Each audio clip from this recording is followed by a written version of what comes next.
Hello दोस्तों, स्वागत है आपके अपने YouTube channel BK Physics Master में। आज हाजिर हूँ क्लास 12 बायोलॉजी का एकदम असली पेपर जो आपके 3 मार्च को बोर्ड परीक्षा में पूछा जाने वाला है। सेम टू सेम ऐसा ही पेपर आपको मिलने वाला है 3 मार्च को।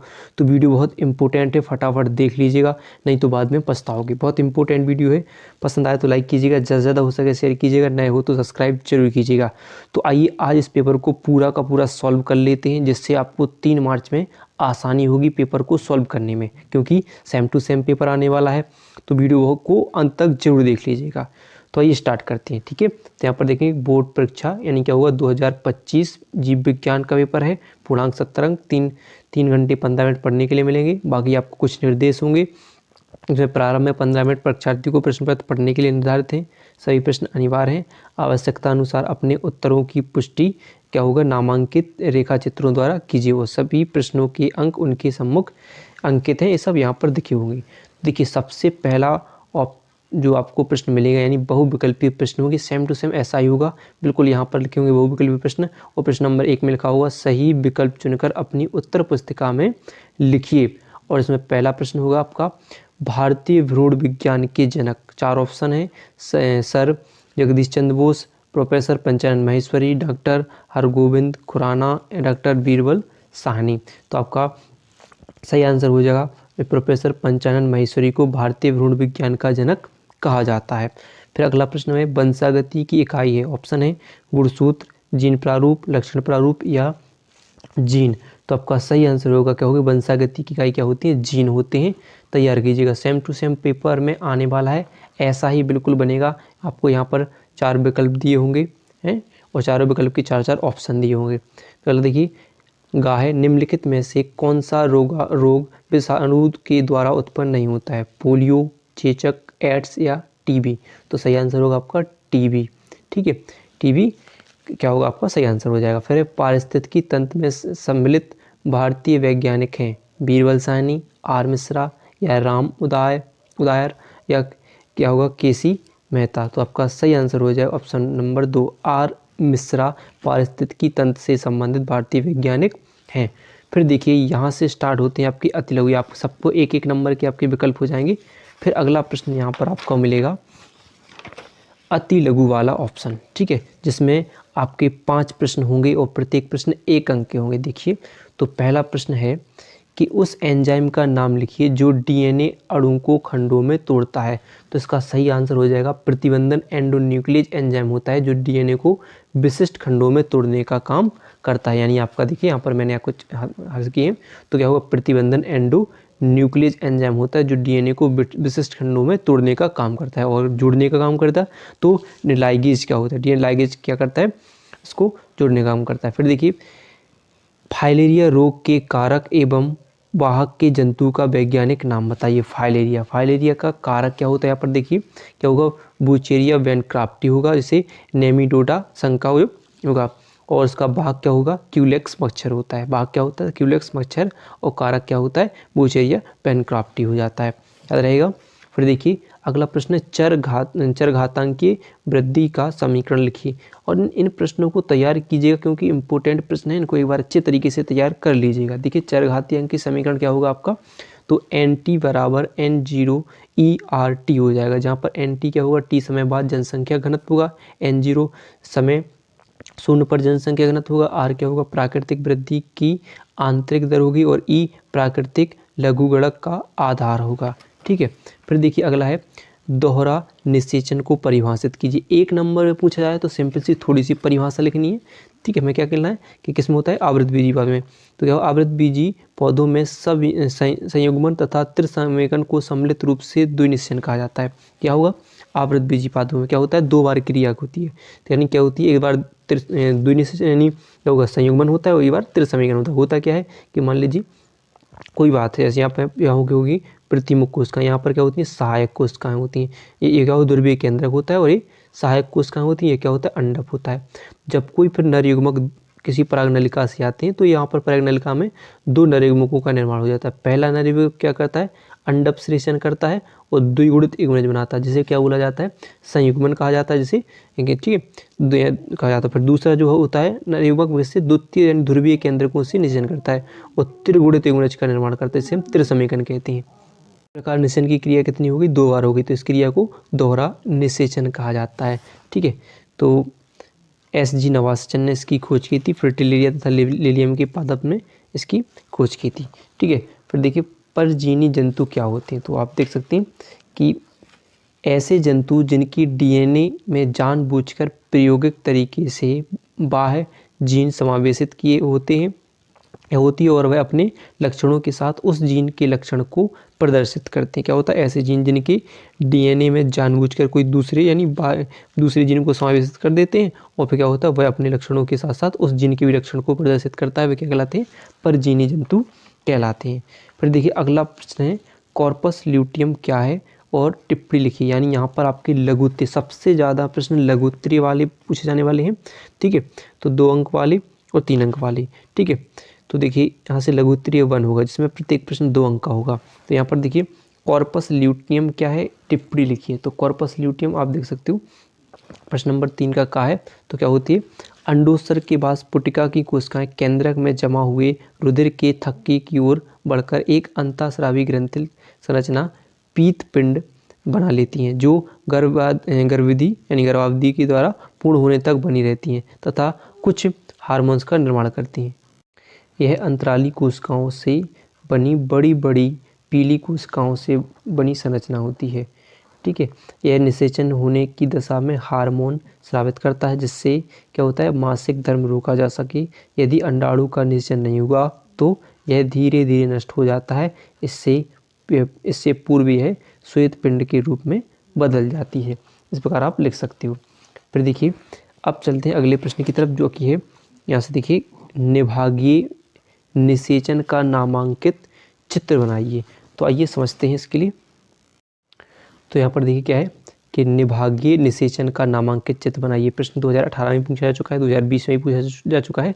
इससे कई प्रकार के प्रश्न बन जाएंगे। जैसे पूछा जाएगा कि आवृत बीजी पौधों में परागण के से निकली परागनलिका के बीजांड एवं भ्रूणकोश में प्रवेश की प्रक्रिया किस प्रकार होती है, या निभागीय निषेचन का नामांकित चित्र बनाइए, या आवृतबीजी पौधों में निषेचन क्रिया का सच यानी चित्र की सहायता से वर्णन कीजिए। तो कई प्रकार से प्रश्न बन सकता है, तो इम्पोर्टेंट प्रश्न होता है, ऐसे प्रश्न हमें तैयार करना है, पहचानना है कि कौन कौन सा क्या पूछ रहे हैं, उसमें ध्यान रखना है। तो देखिए क्या पढ़ा है, तो अपन लिखना क्या है कि निभागीय प्रवेश दर्शाना है। तो यहाँ पर क्या बताया कि 2 अंक का देखिए प्रश्न 2 अंक का होगा, 2 अंक में ही आपको इतना लिखना होगा। तो देखिए क्या है कि परागनलिका का अंडाशय तथा बीजांड में प्रवेश पे पहले क्या देखेंगे हम, परागनलिका का अंडाशय तथा बीजांड में प्रवेश। तो होता क्या है कि परागण के द्वारा परागकण जायांग तथा अंडप के शीर्ष भाग यानी वर्तिका पर पहुँचते हैं। ठीक है, क्या होता है कि मान लीजिए शीर्ष भाग कोई भी जायांग या वर्तिका का शीर्ष भाग, जैसे यहाँ पर होगा जो ऊपर वाला भाग क्या होगा, शीर्ष भाग होगा, यानी वर्तिका और वर्तिकाग्र। ठीक है, यहाँ पर परागकण पहुँचते हैं। ठीक है, पहुँचते हैं तो देखो क्या करते हैं, वर्तिकाग्र पर अंकुरण के बाद एक परागनलिका बनाता है। क्या बनाता है, एक परागनलिका बनाता है जैसे। ठीक है, तो बनाता है जो वर्तिका में होती हुई अंडाशय में किसी वैष्म में पहुँचती है तथा किसी एक बीजांड में निम्नलिखित में से किसी एक प्रकार से प्रवेश करती है। ठीक है, तो कैसे प्रवेश करती है वो देख सकते हैं। पहला कौन सा होगा कि बीजांड द्वारी प्रवेश, यानी क्या होगा, बीजांड द्वारी प्रवेश जैसे हमने बता चुके कि क्या होगा, कोई परागनलिका से बना परागनवर्तिका हो गया, ये हो गया। तो ये अंकुरण के समय जो परागकण कोई नलिका बनाते हुए बीजांड किसी भाग में पहुंचकर अंडाशय मतलब किसी भाग में पहुंचकर परागनलिका का निर्माण करता है, जिसमें देखेंगे यहाँ पर कि बीजांड पहले होगा बीजांड प्रवेश, पहले यहाँ पर होगा बीजांड द्वारी प्रवेश, यानी उसके पहले बीजांड में प्रवेश करेगा। यहाँ पर बीजांड में प्रवेश करना है, पहले देखेंगे कैसे करेगा कि अधिकतर बीजांड में पराग नलिका प्रायः बीजांड द्वार से ही प्रवेश करती है तथा बीजांड काय से होती हुई भ्रूणकोश के अंदर पहुंचती है। जैसे यहाँ पर देख सकते हैं चित्र में बनाया गया है कि परागनलिका, इससे क्या आया कि परागकण आएगा और फिर ये क्या होगा, बीजांड द्वार में यहाँ से प्रवेश करती हैं, जहाँ पर ये सहायक कोशिकाएं होती हैं। ठीक है, यहाँ पर प्रवेश करती हैं। ठीक है, फिर देखो निभागीय प्रवेश क्या होता है, केवल कुछ पौधों में जैसे क्या होगा कैजुएराइना क्या होगा में पराग नलिका निभागीय क्षेत्र या बीजांड ग्रंथ के ऊतक को तोड़कर बीजांड के अंदर प्रवेश करती है। यानी देखिए बीजांड द्वार से ना प्रवेश करके कहाँ पर थे, निभागीय भाग से। केवल कुछ पौधे में से कैजुएराइना क्या होता है, पराग नलिका किसी निभागीय क्षेत्र को या बीजांड ग्रंथ यानी इस बीजांड ग्रंथ को तोड़कर, यहाँ से देखिए कि यहाँ पर तोड़कर अंदर प्रवेश करती है, ना कि बीजांड द्वार से प्रवेश करती है।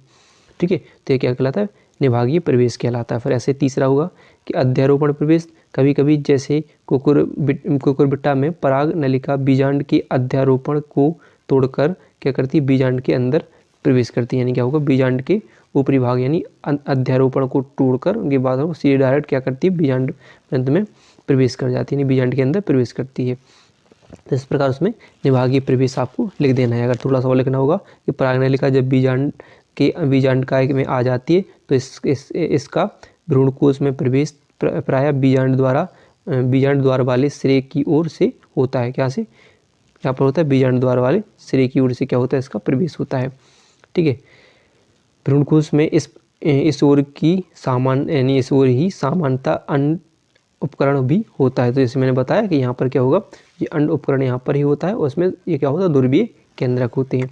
ठीक है, होता है।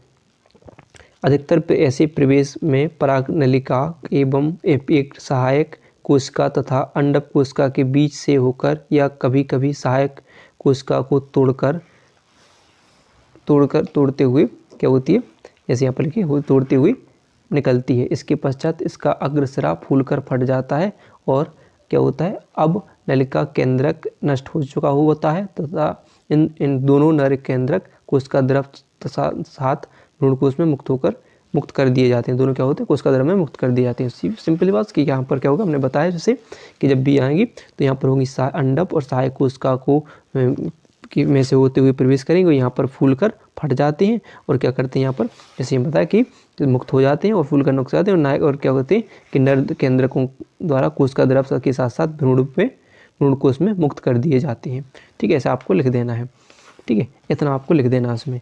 फिर देखिए अगला प्रश्न है कि फिर अगला गामा होगा कि प्रतिरक्षा क्या है, उपार्जित प्रतिरक्षा की क्रियाविधि स्पष्ट कीजिए। इंपॉर्टेंट प्रश्न है प्रतिरक्षा वाला, अगर पूछा जाता है तो पहले आज हम पहले इसकी परिभाषा समझ लेते हैं। परिभाषा क्या होती है, तो देखिए वो जानते हैं। तो किसी प्राणी के शरीर द्वारा किसी रोग विशेष के रोगजनक के प्रति रोग उत्पन्न करने में प्रतिरोध करने की शक्ति को प्रतिरोधक क्षमता या प्रतिरक्षा कहा जाता है। क्या कहा जाता है कि अगर कोई भी किसी प्राणी के शरीर के अंदर क्या होगा, कोई रोग उत्पन्न हो रहा है, उस रोग को खत्म करने के लिए, उस रोग को रोकने के लिए जो शरीर में शक्ति उत्पन्न की जाती है उसी को कहा जाता है प्रतिरोधक क्षमता कहा जाता है, उसी को हम प्रतिरक्षा कहते हैं।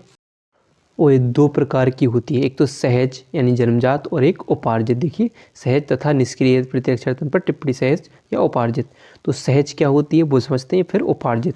दोनों ही बहुत इंपॉर्टेंट प्रश्न होते हैं, तैयार करना इनको। तो सहज क्या होती है कि सहज प्रतिरोधक क्षमता अविशिष्ट होती है क्योंकि इसकी क्या होती है, प्रतिक्रियाओं में विभिन्न प्रकार के आक्रमणकारियों तथा प्रतिजनों को भेद करने की क्षमता नहीं होती है। यानी ये क्या होती है, सिंपल होती है। इसमें कोई भी अगर रोगजनक आया है और कोई रोगाणु विषाणु आया है तो इनको पहचानने की इनमें क्षमता नहीं होती है। ठीक है, इनमें क्षमता नहीं होती है। फिर क्या होता है, बल्कि उपार्जित प्रतिरक्षा से में भिन्न भिन्न प्रकार के आक्रमणकारी एवं प्रतिजनों से सुरक्षा के लिए विभिन्न प्रकार की विशेषीकृत कोशिकाएं होती हैं, इसलिए इसे विशिष्टीकृत प्रतिरक्षा कहते हैं। क्या होती है कि उपार्जित में तो क्या होती है, क्या हो रहा है, जबकि उपार्जित में क्या होती है, विभिन्न प्रकार की आक्रमणकारियों को पहचानने की क्षमता होती है और विभिन्न प्रकार की विशेषीकृत कोशिकाएं ऐसी पाई जाती हैं, जिन्हें इसलिए इसे विशिष्टीकृत प्रतिरक्षा कहते हैं। किसी बाह्य संक्रमण या आक्रमण से बचाने के लिए हमारे शरीर में कई रक्षा प्रणालियां होती हैं, जिनमें से अवशिष्ट प्रतिरक्षा प्रणाली भी एक है। ठीक है, क्या होती है कि शरीर से रोगों से रक्षा करने के लिए दो प्रकार की पड़ा, एक प्रकार की सहज और एक क्या हुई उपार्जित। ठीक है, इसके अंतर्गत दो प्रकार की प्रतिरक्षा तंत्र आती हैं, एक बाह्य मार्ग रोधन तथा एक अंतः मार्ग रोधन। यानी बाह्य मार्ग अवरोधन का कार्य हमारी त्वचा तथा श्लेष्म कलाओं करती हैं, यानी बाहरी त्वचा श्लेष्म कलाएं करती हैं जो पहले ही रोगाणु को खत्म करने का काम करती हैं। दूसरी होती है आंतरिक, बात कर रहे हैं कि अंतः मार्ग रोधन करती हैं। और भीतरी प्रतिरक्षा घटक के अंदर क्या होता है, प्राकृतिक विनाश कोशिकाएं पाई जाती हैं, प्रतिरोगाणुओं पदार्थ पाए जाते हैं, भक्षी कोशिकाएं पाई जाती हैं, प्रदाह पाया जाता है, ज्वर आदि आते हैं इन सबसे। और उपार्जित प्रतिरक्षा क्या होती है?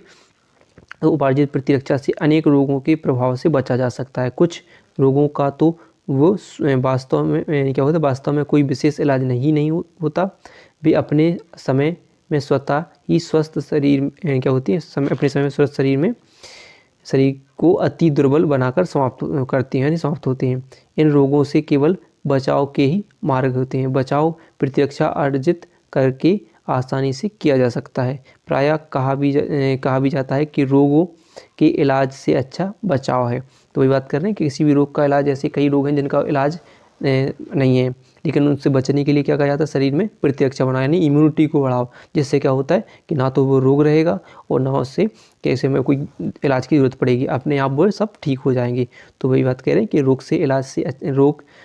के इलाज से अच्छा है कि उससे बचा जाए, इसीलिए उपार्जित कहा। तो उपार्जित प्रतिरक्षा शरीर का विशिष्ट सुरक्षा यानी इम्यून प्रतिक्रिया तंत्र होता है, और यह तृतीय रक्षात्मक स्तर के रूप में संक्रमण के विरोध में विशिष्ट प्रतिक्रिया करता है। इसमें विषाणुओं, रोगाणुओं एवं उनके उत्पन्न विषाक्त पदार्थों के दुष्प्रभाव को शीघ्र नष्ट करके तीव्र सुरक्षा प्रदान की जाती है। शरीर के सभी लसिकांग जैसे थाइमस ग्रंथि, प्लीहा और टॉन्सिलस हो जाता है, लसिका गांठें होती हैं, लसिका ऊतक, रुधिर व लसिका, ये सब क्या करती हैं, उपार्जित प्रतिरक्षा तंत्र के लिए कहा करती हैं और उपार्जित प्रतिरक्षा तंत्र बनाती हैं। ठीक है, इस प्रकार आपको लिखना है इसमें। फिर देखिए अगला प्रश्न देखेंगे। प्रश्न अगला है घा कि प्लाज्मिड डीएनए तथा गुणसूत्रीय डीएनए में विभेद कीजिए। तो आइए समझते हैं क्या होता है प्लाज्मिड डीएनए और गुणसूत्रीय डीएनए में विभेद। देखिए क्या होगा, प्लाज्मिड डीएनए और गुणसूत्रीय डीएनए विभेद की बात करें तो प्लाज्मिड छोटे एवं गोलाकार डीएनए अणु हो जो गुणसूत्रीय डीएनए से अलग रहते हैं तथा इनमें 3 से 4 जीन ही होते हैं, जबकि गुणसूत्रीय डीएनए पर अनेक जीन होते हैं। ये बड़े होते हैं, इनका कार्य गुणसूत्रीय जीन्स के कार्य से भिन्न होता है तथा ये अतिरिक्त क्षमताएं प्रदान करते हैं। इनमें प्रतिजैविक प्रतिरोधकता जीन होता है जो गुणसूत्रीय जीन पर अनुपस्थित होते हैं। इन पर प्रोटीन नहीं होता है तथा अपेक्षाकृत तो देखिए प्रश्न पूछा गया कि टर्नर क्या है, टर्नर सिंड्रोम क्या है, या प्रश्न पूछा गया टर्नर संलक्षण क्या है, एक उचित नामांकित रेखा चित्र द्वारा अपने उत्तर को स्पष्ट कीजिए। तो कई प्रकार से प्रश्न बन सकता है, 2020 में प्रश्न आ चुका है। तो देखिए टर्नर सिंड्रोम क्या होता है, तो देखिए जब संलक्षण अधोगुणता होता है अर्थात लिंग गुणसूत्र मोनोसोमिक होते हैं, अर्थात ऐसे आप सिंपल से समझो कि क्या हो जाए कि एक किसी मनुष्य में कितने 40 गुणसूत्र पाए जाते हैं, यानी 23 जोड़ी गुणसूत्र पाए जाते हैं और बाकी 22 जोड़ी सब में समान होते हैं और एक गुणसूत्र में क्या होती है, भिन्नता होती है, यानी अगला जो 23वां जोड़ी गुणसूत्र होता है वो भिन्न होता है। इसी के कारण मनुष्य में लिंग निर्धारण किया जाता है। तो ये बात करें कि अगर इस एक जोड़ी गुणसूत्र में क्या हुआ, एक गुणसूत्र की कमी हो जाए तो जिसके कारण यानी एक गुणसूत्र की कमी के कारण जो रोग उत्पन्न होता है उसे हम टर्नर सिंड्रोम कहा जाता है। तो इसमें वही होगा कि वही बात कर रहे हैं कि अगर आप इतना पूरा ना लिखना चाहो कि जब संलग्न अधोगुणता अर्थ होता है अर्थात लिंग गुणसूत्र मोनोसोमिक होता है, अर्थात ये कह सकते हैं कि x 0 होता है, यानी क्या है, तो यानी एक गुणसूत्र क्या होता है, कम होता है। तो इनमें गुणसूत्रों की कुल संख्या कितनी हो जाती है, 45, क्योंकि कितने गुणसूत्र बताया मैंने, 46, और एक क्या बचता है, केवल 45, यानी 22 जोड़ी समान होती है लेकिन एक गुणसूत्र क्या हो जाता है, कम होता है। तो इसी रूप की किसी को क्या कहा जाता है, टर्नर सिंड्रोम कहा जाता है। अगर किसी व्यक्ति में कितने 40 की जगह 45 गुणसूत्र यानी एक गुणसूत्र की कमी हो तो इसके कारण जो रोग उत्पन्न होता है उसे टर्नर सिंड्रोम रोग कहा जाता है। इस प्रकार का शरीर अल्प विकसित है, इनमें लक्षण कैसे होते हैं कि इस प्रकार का शरीर कैसा होता है, इनका अल्प विकसित होता है, मादा लकड़ी जो है लड़की के समान होती है जो, और यह लड़की क्या होती है, बांझ होती है, जननांग अल्प विकसित होते हैं, कद छोटा होता है तथा वक्ष चपटा होता है और बाल्यकाल में यह सामान्य जो लड़की के समान दिखाई देती है, किंतु किशोरावस्था आने तक नपुंसक हो जाती है। इसमें क्या होता है, अंडाशय विकसित नहीं होता है। तो सिंपल सी बात किसमें होगी कि मादा में, क्योंकि एक एक्स गुणसूत्र की कमी बात करेंगे। मान लो मादा में एक्स गुणसूत्र होते हैं तो एक्स गुणसूत्र होंगे लेकिन एक एंटीजन क्या होगा, 0 होगा और नर में समान होंगे।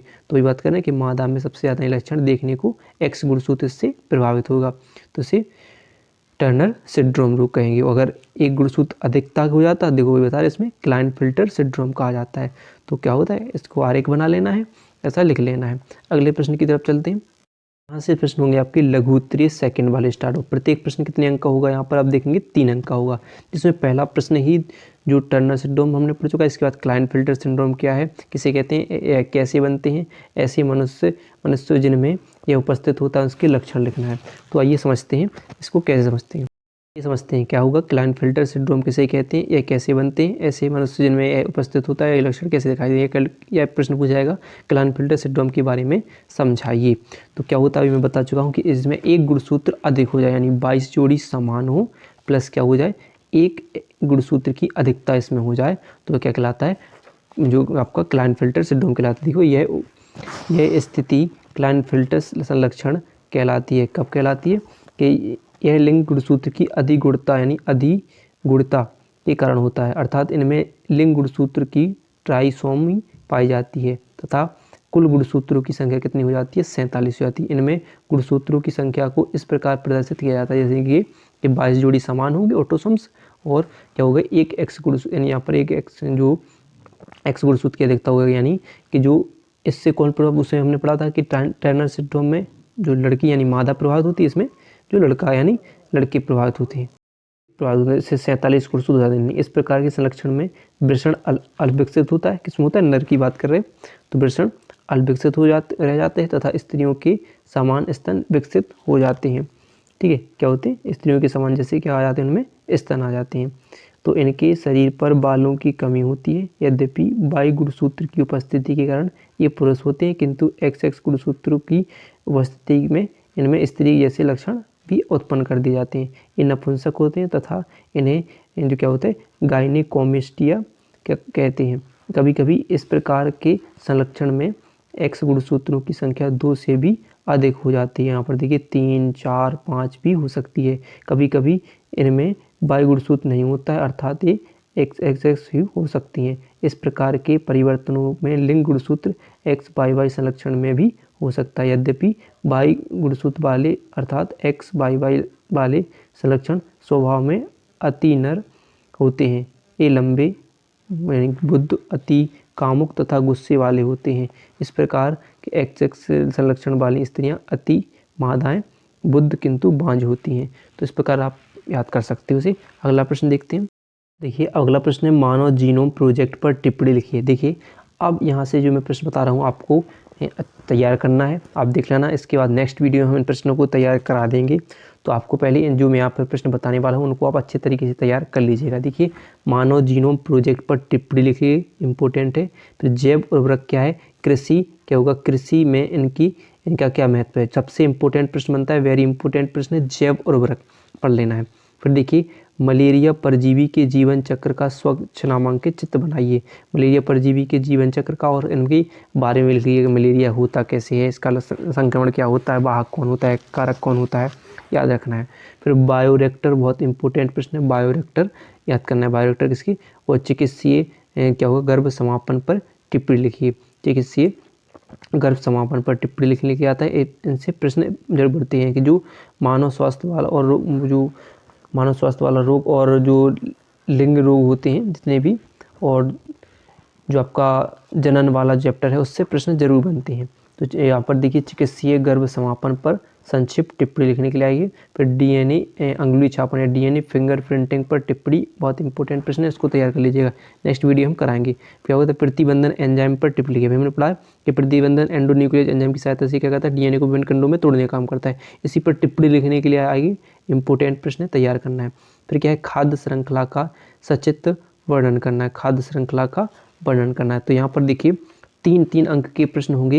यहाँ पर लघु उत्तरीय सेकंड सबसे इंपॉर्टेंट होगा, क्योंकि इसमें देखिए 1, 4, 5 और 6वां प्रश्न पूछा जाएगा, जिसमें 3-3 अंक के प्रश्न होंगे। तो यहाँ पर देखिए अगला प्रश्न देखते हैं।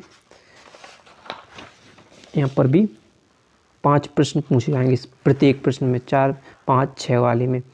जैव प्रौद्योगिकी का मानव स्वास्थ्य के क्षेत्र में अनुप्रयोग लिखिए, 3 नंबर का हो जाएगा। फिर देखिए परभक्षी पर टिप्पणी लिखने के लिए करना है, 3 नंबर का। प्लाज्मिड क्या है, और PPR 322 पर टिप्पणी लिखने के लिए आएगा, इंपॉर्टेंट है, और प्लाज्मिड और परभक्षी। फिर यहाँ से बनेंगे आपके विस्तृत उत्तर, यानी 5 अंक का प्रश्न, 3 प्रश्न बनेंगे, 7, 8 और 9, इनमें एक अथवा वाला प्रश्न रहेगा। समष्टि से आप क्या समझते हैं, और इससे विभिन्न गुणों का वर्णन कीजिए। इम्पोर्टेंट है। या आप अथवा में करोगे बायोगैस क्या है, इस एक प्रारूप बायोगैस संयंत्र का चित्र की सहायता से वर्णन कीजिए। या प्रश्न देखेंगे पर परागण क्या है, इसके लाभों एवं हानियों का वर्णन कीजिए। या देखेंगे आनुवंशिक कूट, ये सबसे इम्पोर्टेंट प्रश्न है, आनुवंशिक कूट पर तैयार कर लेना है। फिर देखिए डीएनए पैकेजिंग क्या है, इसके महत्व को समझाइए। यहाँ पर देखिए जैव विविधता क्या है, जैव विविधता के संरक्षण की क्या क्या नीतियाँ अपनाई जाती हैं बताना है, इंपॉर्टेंट है। तो इस प्रकार आपके 9 प्रश्न होंगे कुल पेपर में और 9 प्रश्न पूछे जाएंगे। तो आप इन प्रश्नों को जो बता चुका हूँ इनको तैयार कर लेना है। वीडियो पसंद आई हो तो वीडियो को लाइक और चैनल को सब्सक्राइब करना ना भूलिएगा।